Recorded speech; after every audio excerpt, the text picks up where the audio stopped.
All right, cool. All right, cool. Now. I am happy to be back here with you today. Okay, so we're gonna jump into this. Now, what is this about, right? This is basically like class. Um, my background is science, so you know, this is one of the things that I do, which is teaching science, back to people. Um, this is for science majors. They can look up videos and learn things, and then this is also for people that probably never thought about this, and this is also for people that know it. I mean, we're starting with the concepts of biology. Now, this is on OpenStax. Anybody can go look this up. So this is free. Okay, you can go look this up, and you can read along yourself as well. We're in the concepts of biology, and they got tons of things. We're gonna do a lot of our studying out of the OpenStax booklet. So here's the computer. Okay, and it can still.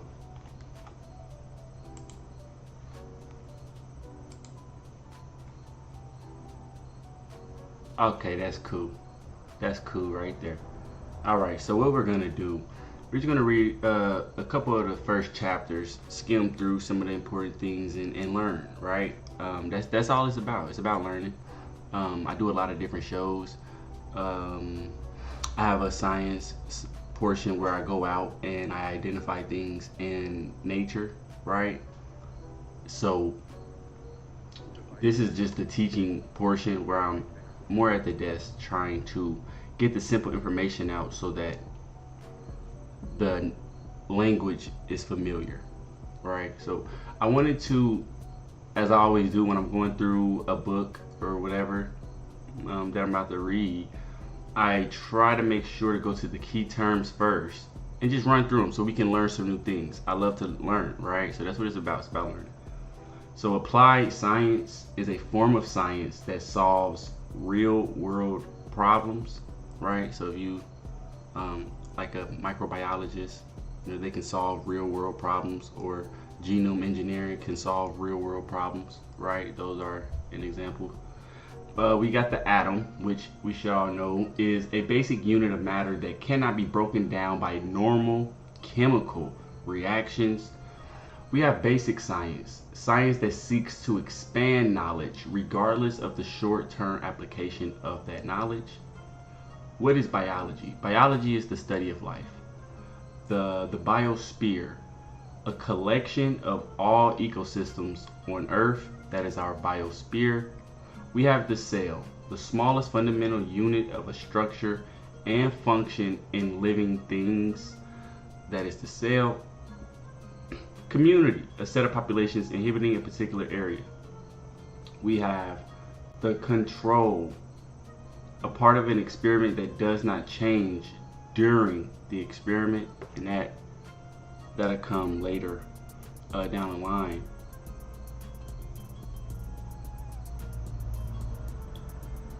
But let's get into this first. Sorry, because I'm very ready to read. So we're gonna look at the chapter outline, right?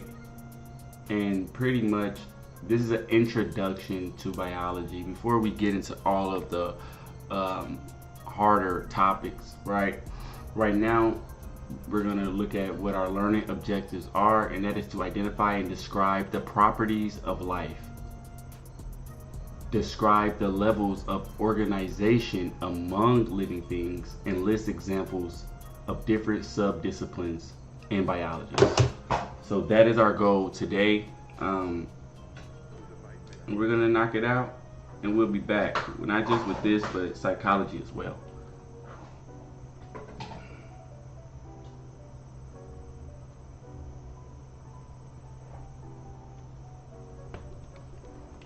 Now, what is biology, right? Oh, thank you for asking. Yeah. Biology is the science that studies life. I like saying it because I like studying life, right? Like that's one of the main like we're here to live. Is a tons of life around us. So that's one of the main things I love about biology. What exactly is life? This may sound like a silly question with an obvious answer, but it is not easy to define life. So for an example, a branch of biology called virology studies viruses, which exhibit some of the characteristics of living entities but lack others. It turns out that although viruses can attack living organisms, cause diseases, and even reproduce, they do not meet the criteria that biologists use to define life. Which is one of the, when we get down later in the line, viruses is still something to me that's very interesting. I always questioned it, right? Like, specifically, like, where do they come from? So, what are the properties of life, right? All groups of living organisms share key characteristics or functions: order, sensitivity or response to stimuli, reproduction, adaptation, growth, development, regulation / homeostasis, energy processing, and evolution. When viewed together, these 8 characteristics serve to define life. Okay? Order. So we're going to go through what each one is, and then we'll get to the level of organization of things, of living things. But once we go through this part, that will answer, identify, and describe the properties of life. So now we're about to identify each one and describe them. So order. We can zoom in for y'all too. Hold on. Let me zoom in for you.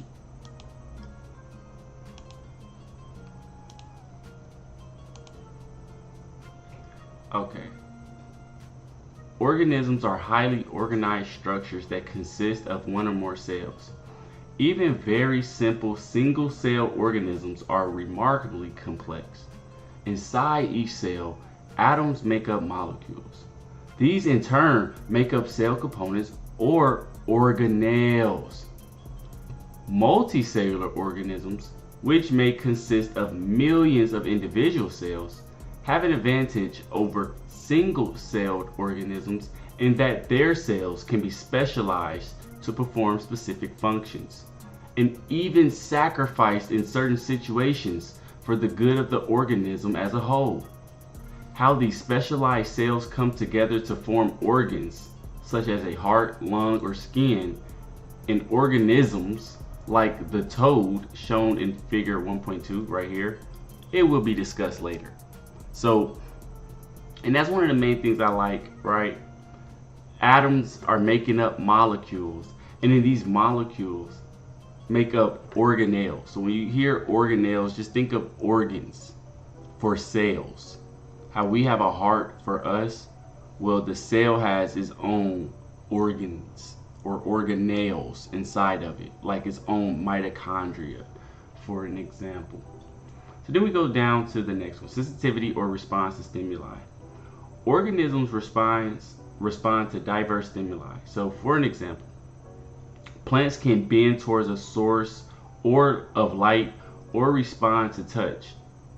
Yes, they can respond to touch. Even tiny bacteria can move towards or away from chemicals. Movement towards a stimulus is considered a positive response, while movement away from a stimulus is considered a negative response. So when you got to get away from people, that's a negative response. Well, you got to get away from people that, is bringing you bad energy, I would say. So then we go to reproduction, right? So the organism has to be able to reproduce. So that's one of the main things that will say if it's alive. It has to be able to reproduce. So single cell organisms reproduce by first duplicating their DNA. Sorry, I'm just checking the time. Single cell organisms reproduce by first duplicating their DNA, which is the genetic material, and then dividing it equally as the cell prepares to divide to form two new cells. Many multicellular organisms produce specialized reproductive cells that will form new individuals. When reproduction occurs, DNA containing genes is passed along to an organism's offspring. These genes are the reason that the offspring will belong to the same species and will have characteristics similar to the parent, such as fur, color, and blood type. Adaptation. All living organisms exhibit a fit to their environment. Biologists refer to this fit as adaptation, and it is a consequence of evolution by natural selection, which operates in every lineage of reproducing organisms. Examples of adaptation and examples of adaptations are diverse and unique, from heat-resistant archaea that live in boiling hot springs to the tongue length of a nectar-feeding moth that matches the size of the flower from which it feeds.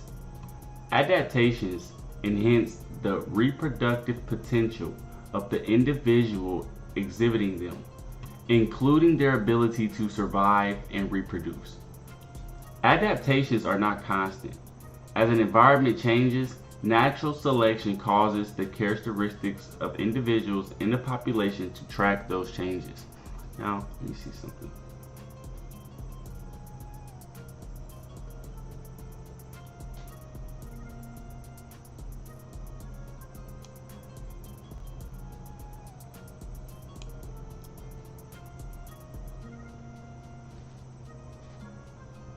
Just 1 second, 1 second. I'm going to see something.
I just wanted to put this on the side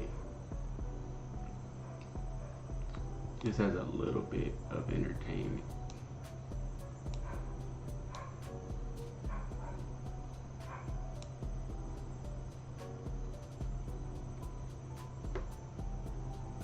All right.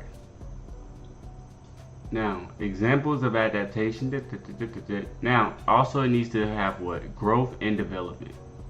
Organisms grow and develop according to specific instructions coded for by their genes. Which again, to me, that's why I say it had to be a creator to do this. These genes provide instructions that will direct cellular growth and development, ensuring that a species, like these species here, will grow up to exhibit many of the same characteristics as its parents. Now, regulation and homeostasis. Even the smallest organisms are complex and require multiple regulatory mechanisms to coordinate internal functions. Okay? I said a lot there. Such as the transport of nutrients, response to stimuli, and coping with environmental stresses. So homeostasis, literally steady state. That's what homeostasis means. Refers to the relativity stability internal environment required to maintain life. So for an example, organ systems such as the digestive or circulatory systems perform specific functions like carrying oxygen throughout the body, removing waste, delivering nutrients to every cell, and cooling the body. It's so fascinating to me that your body is doing all of this work every day just to ensure that we are alive, walking and talking. I mean, of course we don't see it, but it's so amazing how so much is having to go right just for us to be alive. Energy processing. All organisms use a source of energy for their metabolic activities. Some organisms capture energy from the sun and convert it into chemical energy in food. Others use chemical energy from molecules they take in.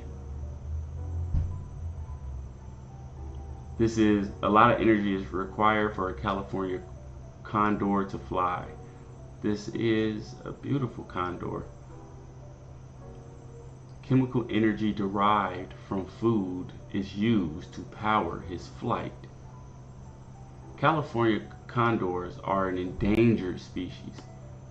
Scientists have strived to place a wing tag on each bird to help them identify and locate each individual bird. And then lastly is evolution. The diversity of life on Earth is a result of mutations or random changes in hereditary material over time.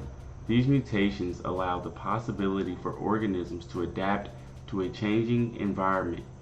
An organism that involves characteristics fit for the environment will have greater reproductive success, subject to the forces of natural selection. Now, levels of organization of living things. Let's run through this list here. So we start here at the basic level, which is an atom, a basic unit of matter that consists of a dense central nucleus, as we see here. This is the nucleus, surrounded by a cloud of negatively charged electrons. How did we know it was negatively charged, right? We labeled that, but what if that's wrong is what I'm saying. And then let's go to the next. So then that atom turns into a molecule. And a molecule is a phospholipid, which we'll get into what that is later, composed of many atoms. Just know it's a lipid. We'll get into that later. It's just composed of many atoms. Then those atoms turn into organelles, so structures that perform functions within a cell. Highlighted in blue are a Golgi apparatus and a nucleus. Those are two organelles inside of the cell here. That's what we're seeing on this left side right here that I'm highlighting.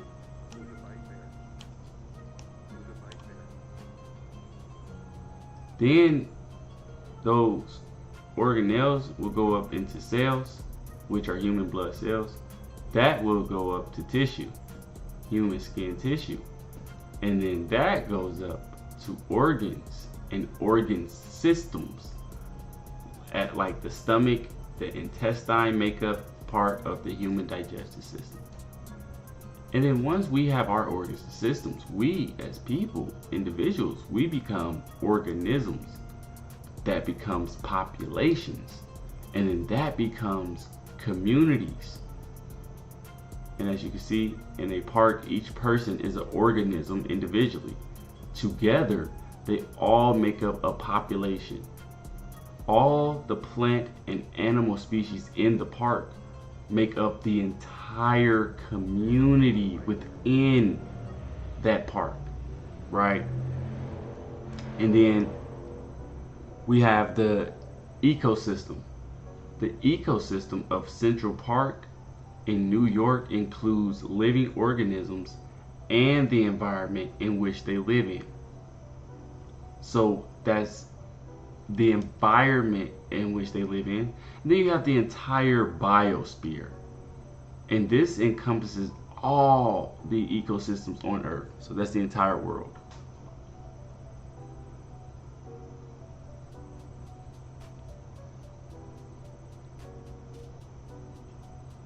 Let's see the time. We're already at 20 minutes.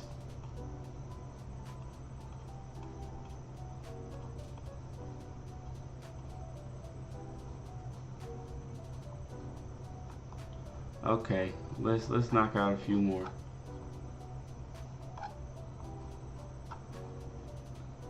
A few more good topics before we end this one for today. So let's do a little bit of reading here. The atom is the smallest and most fundamental unit of matter that retains the properties of an element. It consists of a nucleus surrounded by electrons. Atoms form molecules. Okay, we already got through that one.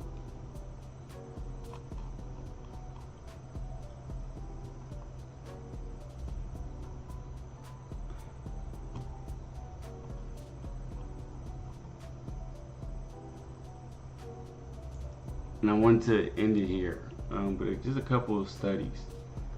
So, in case people wanted to know, branches of biological study. The scope of biology is broad and therefore contains many branches and sub-disciplines.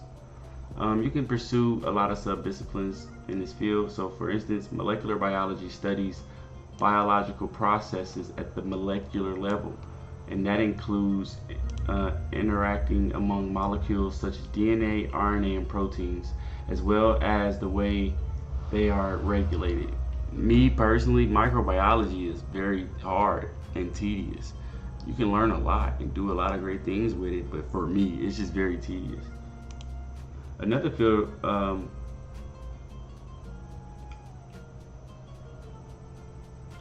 biological study, neurobiology, studies the biology of the nervous system, and although it is considered a branch of biology, it is also recognized as an interdisciplinary field of study known as neuroscience. Because of its interdisciplinary nature, this subdiscipline studies different functions of the nervous system using molecular, cellular, developmental, medical approaches. Paleontology, another branch of biology, uses fossils to study life's history. Zoology and botany are the study of animals and plants. Zoology is the study of animals, botany is the study of plants. Me personally, I really enjoy zoology and botany. Very fascinating. Once we run through biology, we'll eventually go, because this is all we're gonna run through for this book, right? If you're looking over here to the left, so this isn't a long one.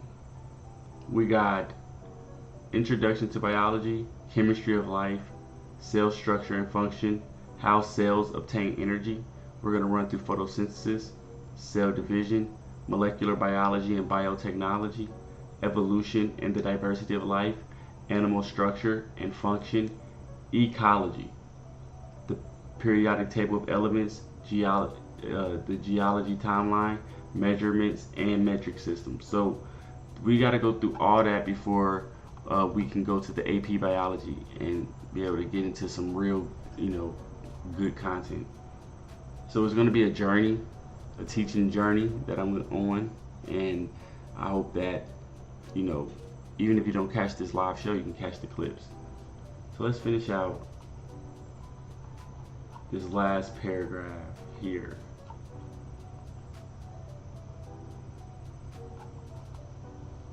Okay. Let's go.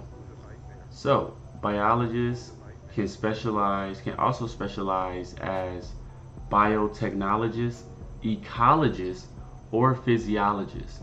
So when you get your biology, if you get a biology degree, you have a lot of different options. It's not like, let's say if you was a doctor, you just go straight to the hospital, or a nurse go straight to the hospital, right? Now you can pursue a lot of different options. Just you should know what you should think about what it is you want to do before you go into it. And then let's continue. We're almost done here.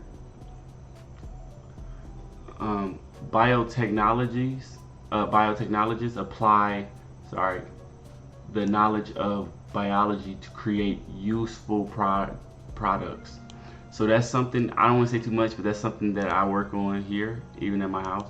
Ecologists studies the interactions of organisms and their environments, which, if that's something that you want to do, you can get into that. Physiologists study the workings of cells, tissues, and organs.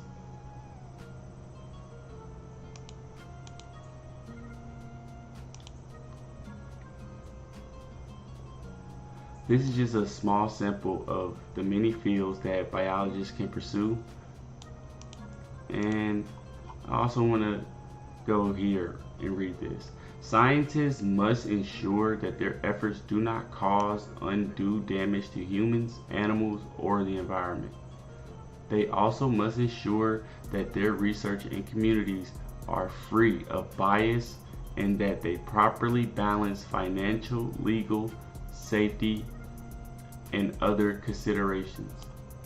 Bioethics is an important and evolving field in which researchers collaborate with other thinkers and organizations.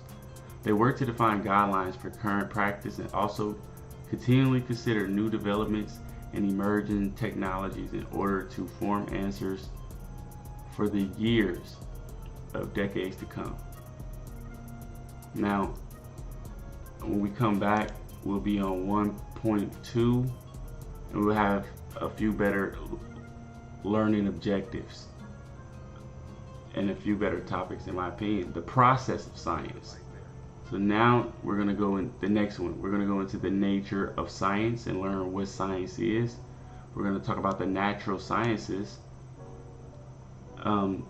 Scientific inquiry would dab a little bit into this. We'll dab a little bit into hypothesis testing and where that came from. That'd be nice. So get ready I'll sum this up for you. And then the visual connection, right, of what it looks like to think like a scientist. And then they give an example of this.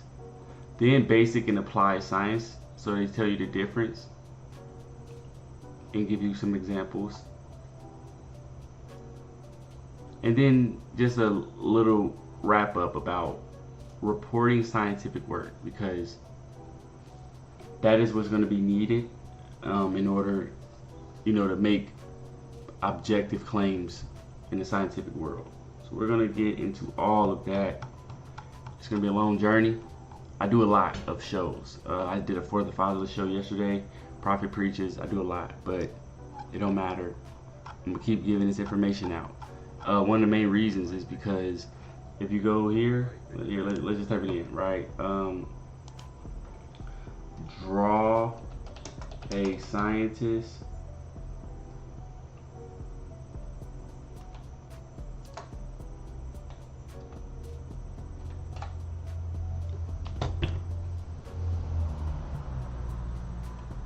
what is this, right?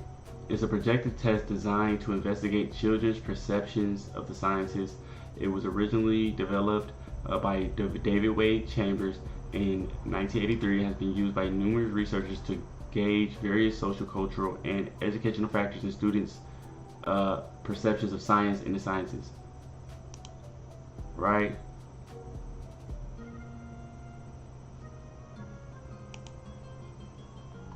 Let's see some images. Now they are not showing the actual images, but when you think of a scientist, you never think of, yeah, exactly, not being funny. Think of something like this maybe, right? Yeah, someone in a lab coat, right? This is what kids draw when they think of a scientist. They don't think of me. So that's one reason why I try to